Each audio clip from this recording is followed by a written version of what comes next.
this episode of FFS Pro Quick Tips, we're going to discuss the maintenance of the adjustable rotary scraper used on UPP piping.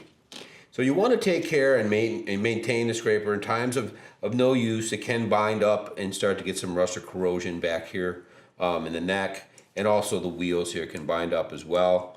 And they can even bind up during an actual installation if there's excessive wear or scraping involved. And what we'll do is we'll actually clean that with some WD-40 by spraying it in and around, just real lightly into the wheels and back in here into the neck here where our adjustment is. And then once you get it in there, kind of work it a little bit, moving the tools around, spreading the WD-40 in and around. Again, you can't really use too much.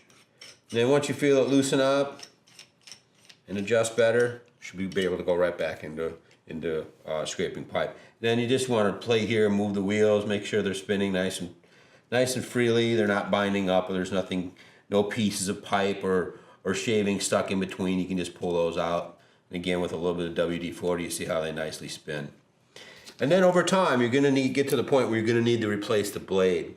The blade can simply be replaced by using the Allen wrench tool provided with the scraper in its box.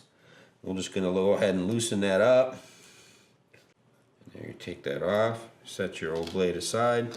And then again, there's an additional blade provided with the scraper. And an additional screw.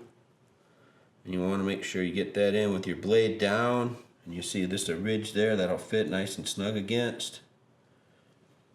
And then it's even got a divot there for your screw head. Get that on nice and tight. And there you go. Scraper's all cleaned up, blade's all sharp, ready to go scrape some more UPP pipe.